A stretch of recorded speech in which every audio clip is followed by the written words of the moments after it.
มหนาวพัดมาอีกแล้วน้องแก้วคงหลงคอยพี่เคยสัญญาให้ไว้จะกลับไปหาคนดีเพราะน้องพี่คงจะครวญลมหนาวพัดมาอีกคน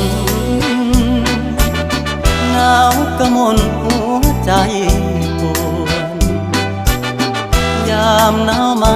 ห่างน้องเจ้าคงมองและรำครวญลมหนาวจะหวนกลับไปฟ้าเอ่ยโปรดเห็นฟ้าโปรดเป็นพยานให้ความรักยังไม่คลอนนิรันดร